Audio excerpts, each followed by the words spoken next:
Today on Face the Nation, they're up, they're down, as the Republican campaign roller coaster takes yet another turn.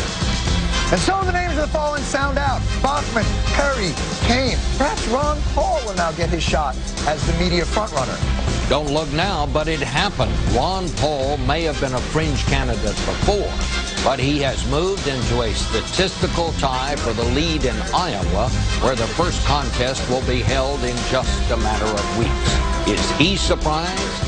Not so much. I think we've been there a long time. I think they've been in denial.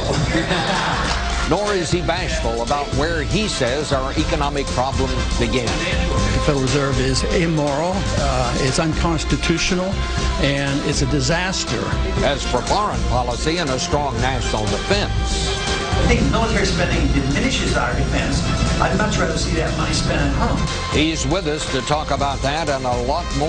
Then this is Face the Nation.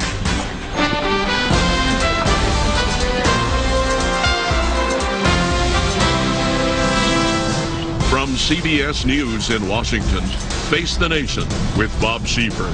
And good morning again. We begin this morning with Congressman Ron Paul. The polls, Mr. Paul, suggest that you are now in the thick of it out in Iowa, basically in a statistical tie with Romney, with Kaine, and with Mr. Gingrich. So I want to ask you some questions now that you're among the front runners. We need to know more about your positions on the issues. And I want to start with foreign policy, because your statements over the years, posted on your website and elsewhere, some of the things you have said in the debates, suggest that you believe that 9/11 happened because of actions that the United States took.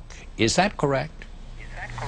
Well, I think there's an influence, and that's exactly what, the 9/11 Commission said. That's what the DOD has said, and that's also what the CIA has said, and that's what a lot of researchers have said.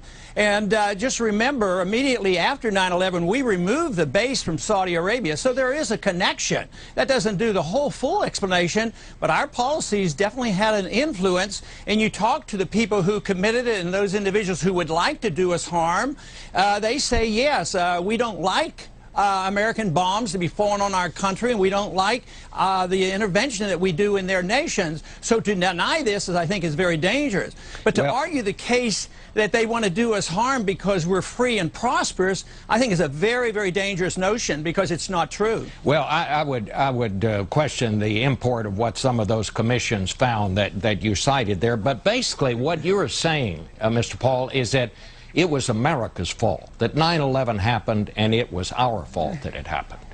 No, I think that's a misconstruing of what I'm saying, because America is you and I, and we didn't cause it. The average American didn't cause it. But if you have a flawed policy, it may influence it. When Ronald Reagan went into Lebanon, he deeply regretted this, because he said if he'd have been more neutral, those Marines wouldn't have died in Lebanon, because the policy was flawed. The same thing that McNamara said after the Vietnam War, and he wrote in his memoirs that, you know, if he would have changed, if we don't learn from our policies, it won't be worth anything. So I'm saying policies have an effect, but that's a far cry from blaming America. Well, I mean, in America, you're supposed to be able to criticize your own government. You're supposed to be able to criticize your own government without saying you're un-American. But that's what the implication is. But what you are saying, it was the government's fault. That basically is what you are saying. Let me move on from something else. I'm saying the policymaker's fault. The policymaker's fault. Contributed to it. All right. Contributed to it. Let me ask you this. Am I correct that your idea of how to discourage Iran from building nuclear weapons is to be nicer to Iran's leaders? Is that correct? Well, no, I think to be, we have 12,000 diplomats. I'm suggesting that maybe we ought to use some of them. But just think of how we prevented a nuclear war with the Soviets when the Soviet missiles were put in Cuba. We didn't say we're going to attack you. Kennedy and Khrushchev talked, and they made a deal. You take your weapons out of Cuba, we'll take them out of Turkey. That's the kind of talk that I want. I think the greatest danger now is for us to overreact, and this is what I'm fearful of.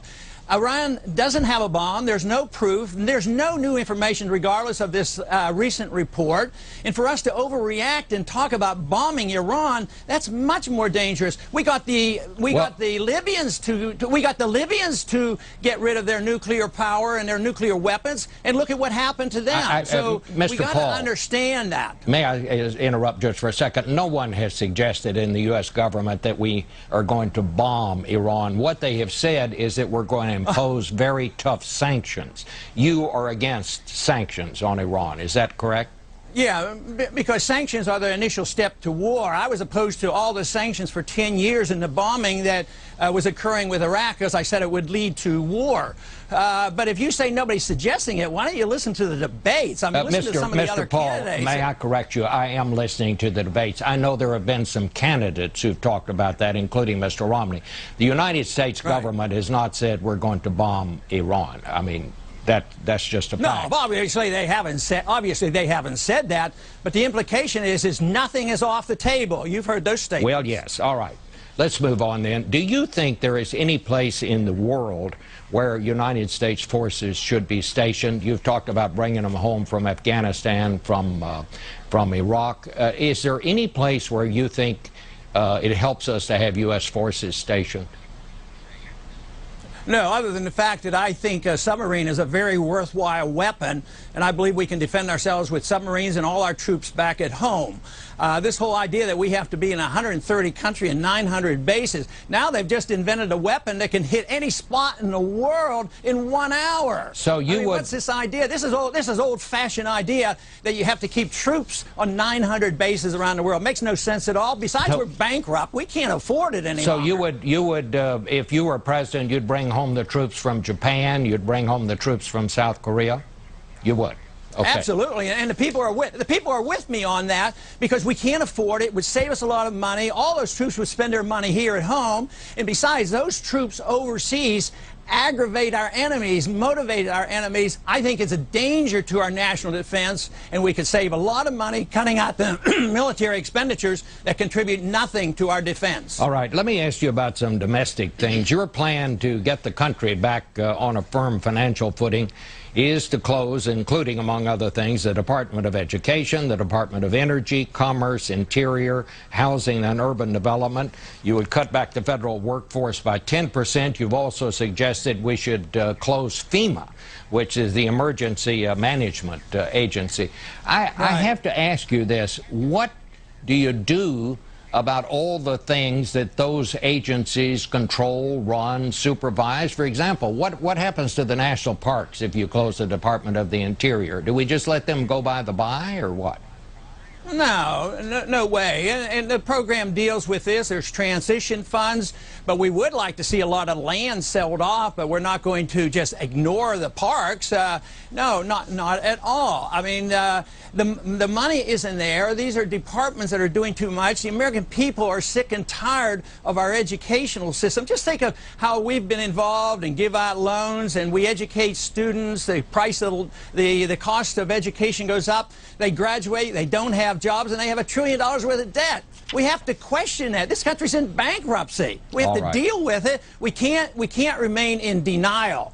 And that is my argument, and believe me, this is why I'm getting a good reception on the campaign trail. All right. Well, we want to thank you for coming on this morning and for answering the questions. Ron Paul, thanks for being